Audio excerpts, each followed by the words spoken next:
Vamos começar pelo relógio, então. Aqui já vai dar... Faltam 8 para as 2 da tarde, de acordo com o relógio dessa casinha aqui. E agora você já está sentada numa outra cadeira. Que cadeira é essa, Marisa? Você não precisa falar tão baixo quanto eu, não. Eu estou falando baixo porque eu estou em cima do microfone. Que cadeira é essa aí? Essa é a cadeira que eu faço atendimento. Atendimento do quê? Terapia. Você senta aí, em geral. E a pessoa senta onde? Ali, onde ela quiser. Ali é onde você estava sentada antes. Aqui. Ou então a pessoa senta aí, nesse sofá. E se ela não quiser sentar nem num lugar nem nesse outro? Ela procura um lugar.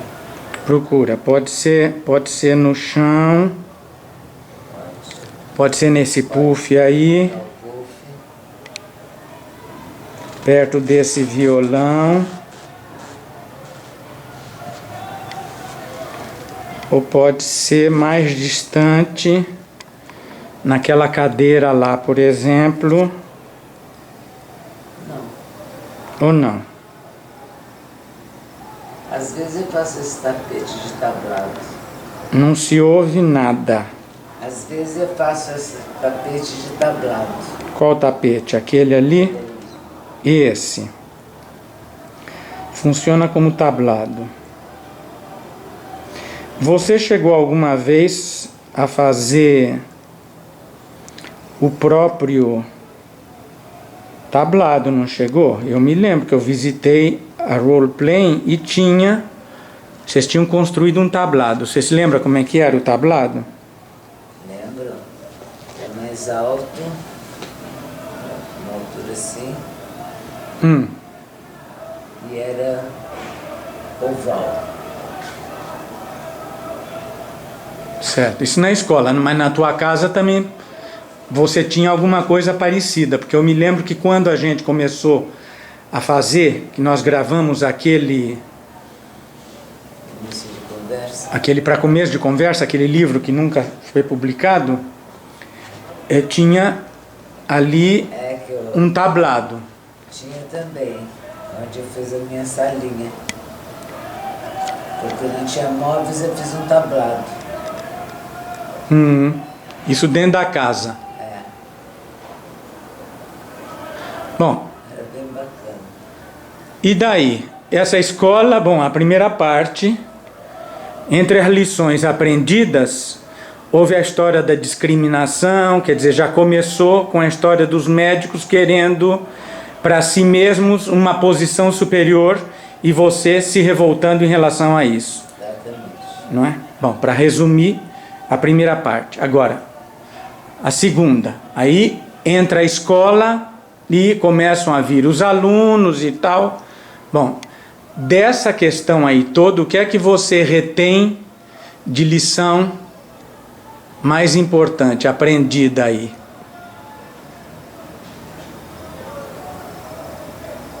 Não, é uma possibilidade que eu não percebi que precisava criar uma autonomia para a gente poder fazer o que a gente acha que tem que fazer e não ter que seguir parâmetros que você não concorda. Certo. E isso levou você para onde? Quanto tempo você conseguiu fazer com que essa escola funcionasse fisicamente onde você tinha pensado? Foi rápido, porque nós terminamos aquela assembleia lá nos fins dos anos 70 em abril de 71, quer dizer, no carnaval de fevereiro, né? Eu fui para a Argentina convidar a Romanha para retomar os cursos e completar, e até seguir, se fosse o caso, mas inicialmente era para completar pelo menos a nossa formação. E aí a gente começou em abril, já de 71. E aí ela vinha a cada 3 meses, durante um bom período ela veio a cada 3 meses para ir dando continuidade à formação. E quanta gente passou por ali? Quantas turmas? Como é que foi? Nossa Senhora. Pois é, mas nós vamos precisar ser breve, porque isso aqui, hoje em dia ninguém tem tempo para nada, quanto mais para ficar vendo longa-metragem sobre psicodrama. Aí nós formamos, eu comecei a nomear os grupos, depois o grupo de orientadores e professoras que a Romanha começou, a gente começou com o alfabeto. Então fiz todo o alfabeto de A a Z, depois comecei com o alfabeto grego, alfa, beta, gama, delta, e segui por aí. Então foram... E terminou também o alfabeto grego? Não cheguei a terminar o alfabeto grego. O grego não. Por quê? O que aconteceu? Não cheguei... Não sei por que eu parei o alfabeto. Porque eu fiquei na escola da Itapicuru, na casa da Itapicuru. É o nome da rua? Da rua Itapicuru, durante, acho que 21 anos. Ixi. E depois eu mudei de lá, quando eu me separei. A casa era alugada da minha sogra, aí eu mudei para uma casa grande, que tinha um espaço ótimo para a Rua Tefé, uma casa que tinha um espaço no jardim, tinha um salão grande, excelente para trabalho com grupos, então eu passei para lá. Fiquei lá uns 7 anos também. Quanta gente passou, mais ou menos? Você tem ideia? Quanta gente se formou na escola, na role-playing? Você sabe que eu estava querendo ver, mais ou menos, eu vou dizer que foram umas 1000 pessoas. Eu cheguei mais ou menos nesse número. Ainda não fiz as contas direitinho, mas eu tenho todas as pastas de todos os grupos. Certo. Com processamentos de cada sessão. Isso precisaria ainda fazer um livro ou não, né?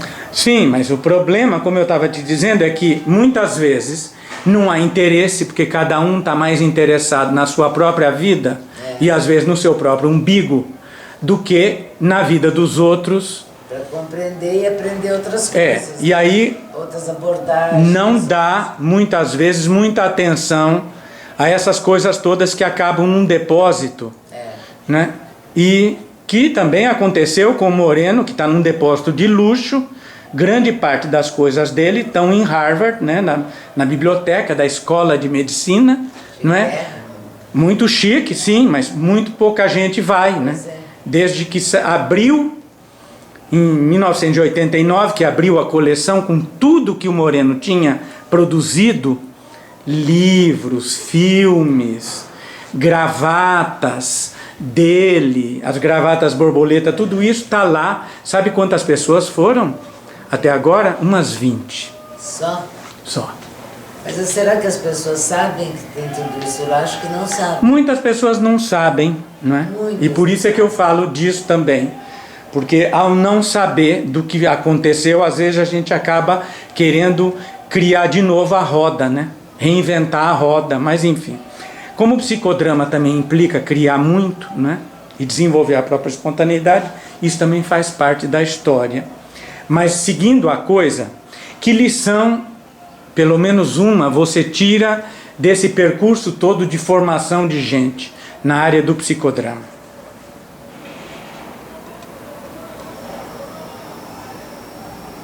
Eu acho que, antes de tudo, eu acho que foi uma realização pessoal, apesar de ter iniciado, como eu já contei, com atitude de acolhimento e não querer deixar as coisas acabarem sem explicação, mas dar uma continuidade.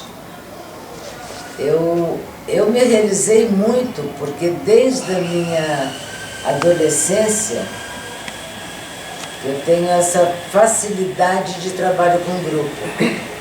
Quando eu participava da JEC, da JUC, Juventude Universitária Católica, Juventude Estudantil Católica, e depois nós criamos a Ação Popular, AP, né, com o Betinho, essa turma que a gente já participava sempre. Eu participei da política universitária, secundária, comecei na secundária. Então sempre foi um movimento de trabalhar com grupos e no sentido da socialização do conhecimento, de formação de pessoas, né, para as ações sociais. Então já estava no meu veio isso. O psicodrama veio como um grande prato maravilhoso para poder usufruir dessa metodologia, né, para ainda elaborar mais e melhor essa ação, que é uma ação social. Né? E aí eu encontro no Moreno uma ressonância enorme dos meus desejos. Né? Não foi uma novidade para mim esse trabalho de grupo. Eu encontrei nele uma tecnologia e um aprofundamento para o trabalho de grupo. Agora, justamente, nessa época e nesse trabalho de grupo é que a gente se encontra numa fundação que hoje já não existe mais, a chamada Fundação Senafor. Lembra? É justamente sobre isso que eu queria que a gente conversasse um pouco, porque aí já não se trata mais de trabalhar em São Paulo, ou em clínicas ou em pequenos grupos. Se tratou de abordar um problema grave que havia no estado do Pará, onde, por várias razões desse Brasil grande, as pessoas muitas vezes não tinham a oportunidade, sobretudo quem não morava na capital, em Belém, de fazer a sua própria formação secundária.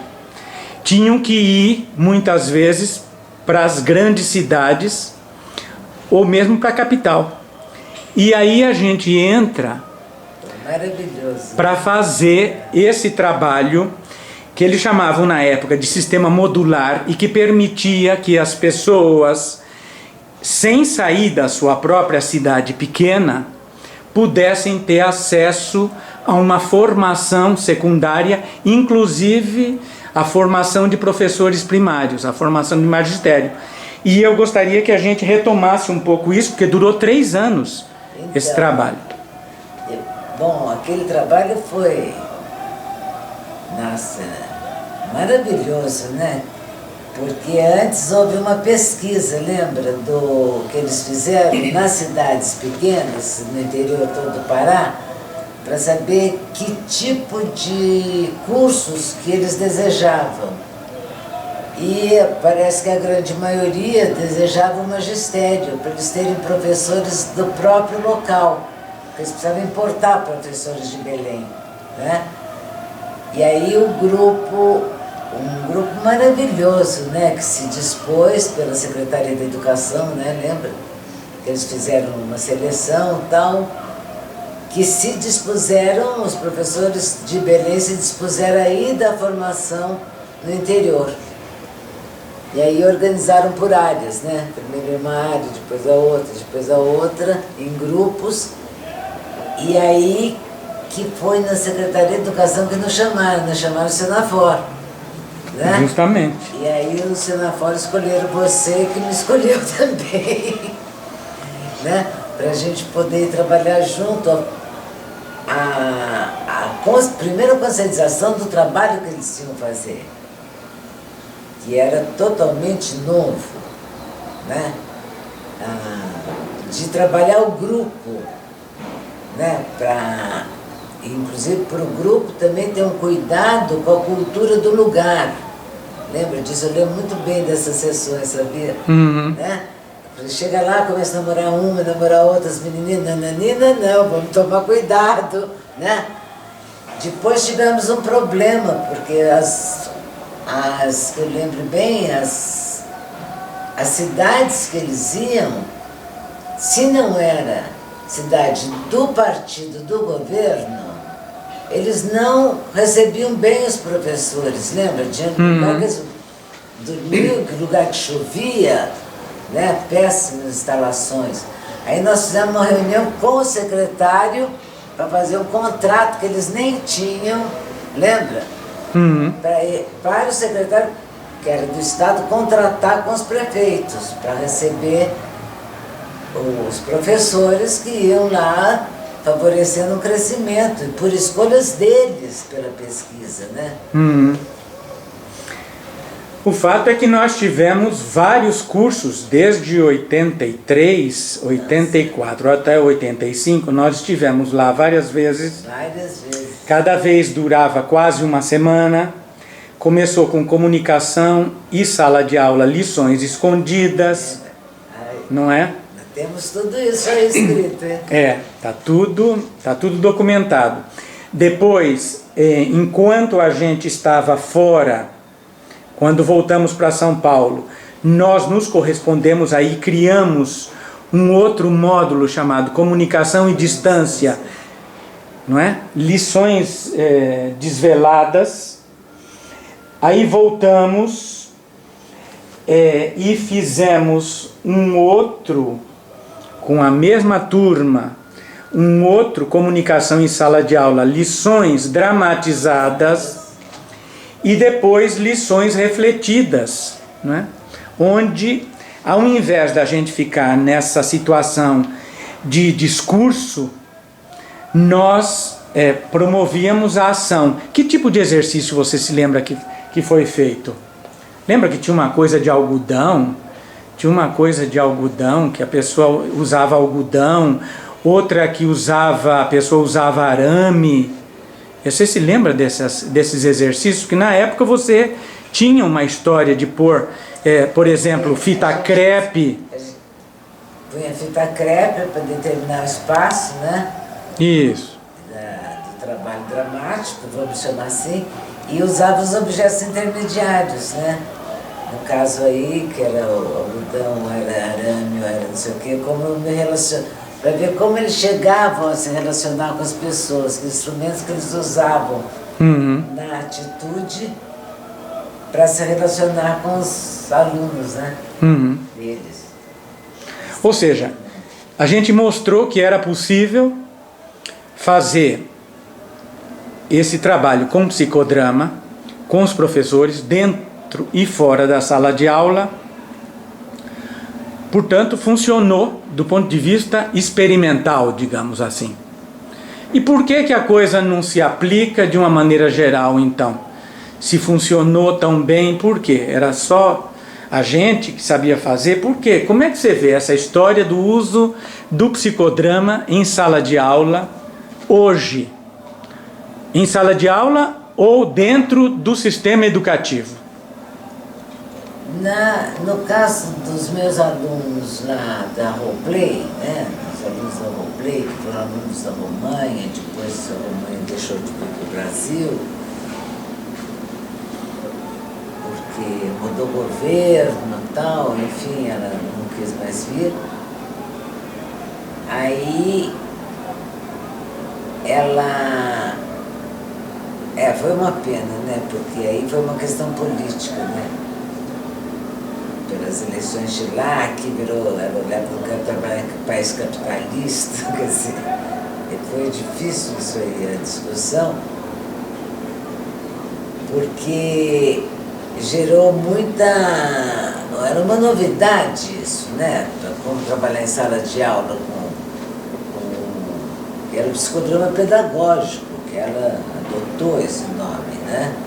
E nós adotamos na escola também, que era uma escola de formação em psicodrama pedagógico. E muitos grupos iniciais vinham de muitas escolas aqui de São Paulo e que acabaram aplicando nas suas próprias escolas, né? E é interessante porque eram escolas também que tinham sido criadas, porque depois que aconteceu a ditadura aqui, as pessoas que punham os seus filhos nas escolas públicas tiraram. E aí começaram a surgir escolas alternativas, lembra disso? Uhum. E essas escolas alternativas foram os nossos grandes clientes, no sentido de procurar um tipo de trabalho diferenciado para poder aplicar né, com seus alunos e tal. Eu acho que teve essa fase que foi um grande crescimento do psicodrama aqui, né? Aliás, é bom a gente aproveitar essa oportunidade também para fazer justiça a Moreno, né? Porque na realidade, quando se conhece o psicodrama pedagógico aqui e que se atribui a determinada pessoa a criação desse conceito, não é? Justiça seja feita, Moreno já havia formulado esse conceito, não só a ideia, como já tinha trabalhado no sistema educativo nos Estados Unidos desde os anos 40. Né? Ele já tinha trabalhado com crianças desde os anos 20, já nos Estados Unidos, para não falar do tempo das crianças de Viena, não é? Ou seja, ele já tinha trabalhado tanto na área pedagógica quanto na área institucional, digamos, das empresas, não é? Ou seja, fora do âmbito propriamente terapêutico. Infelizmente, muita gente não sabe disso. Mas vamos deixar essa história, porque isso aí é um outro conto, fica para uma outra vez. Que lições você tira dessa aplicação do psicodrama na área da educação hoje? Passou a moda, é uma questão de moda, é uma questão política? Qual é a visão que você tem agora do uso de métodos ativos dentro do sistema educativo? No Brasil, no caso. Mas não só, fora também. Mas eu acho que hoje, até eu estava acompanhando pelo site uma escola que uma das minhas netas estão, que é muito interessante, você vê muita coisa parecida, né, que não chamam de psicodrama, mas uma educação muito via ação mesmo, né, de experimentos e tal. Na época, como você sabe como que nós somos, né, na época virou moda, e como moda a gente sabia quantas escolas estavam trabalhando desse modo. Outro dia já faz algum tempo, mas uma professora de uma das escolas que eu sei que trabalhava muito com psicodrama, em sala de aula inclusive, porque tinham gente formada, as diretoras eram formadas também, na Roleplay, e que elas trabalhavam. Depois a coisa meio que abriu, chamando mesmo teatro e artes, se introduzindo no ensino do cotidiano ali, e foi meio que, eu acho que foi meio que desaparecendo esse nome de psicodrama pedagógico. E isso dentro do sistema público ou do sistema privado de ensino? Privado. Privado. Porque um dos grandes problemas que há é que dentro do sistema privado você pode utilizar, mas é claro que a grande maioria das crianças brasileiras não consegue ter acesso ao sistema privado, né?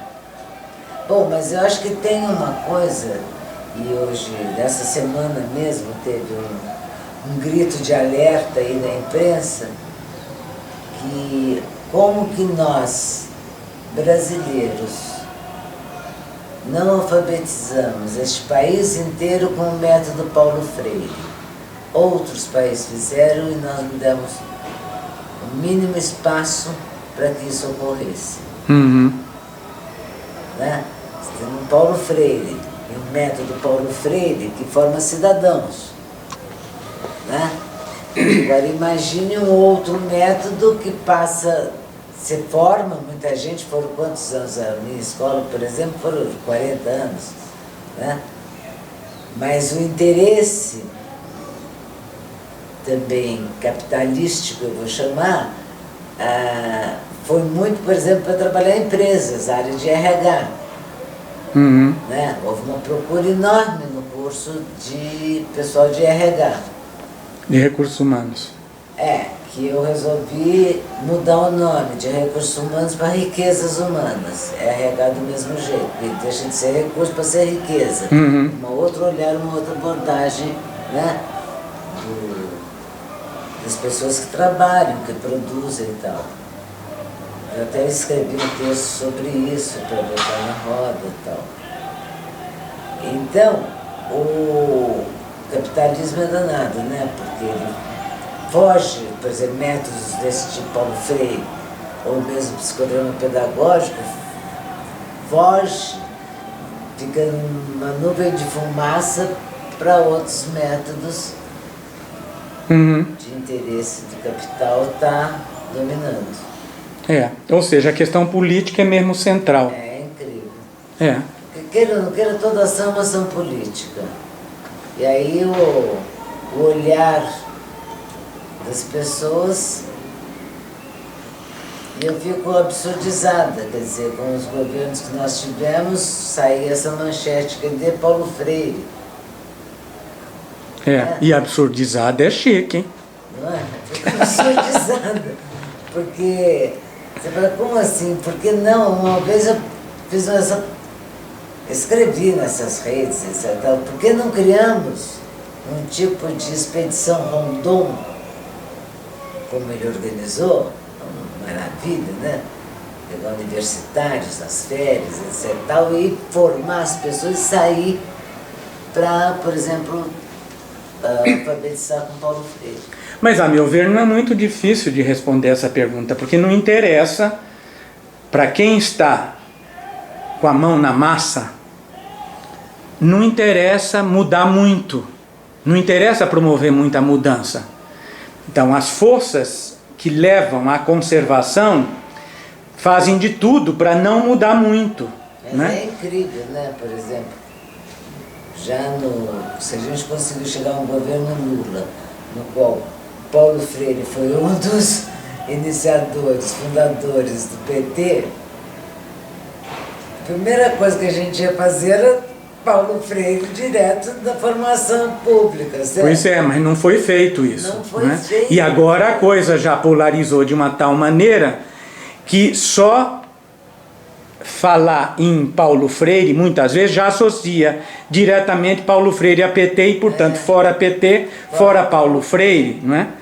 Ou seja, mas isso são os desvãos da história, né? Eu tenho a impressão que, por enquanto, a menos que você tenha mais alguma coisa a acrescentar, a gente poderia ficar por aqui, porque já deu para tirar algumas lições a mais nessa segunda parte, não? O que você acha? Não, eu acho também. Tem bastante coisa aí, né? Rapidamente, sinteticamente, mas que cada ponto desse pode dar uma meada, né? De histórias. Pois é, exatamente. Sem que a gente perca o fio, né? Dessa meada. Perdeu o fio. Então tá bom, Marisa, vamos comer?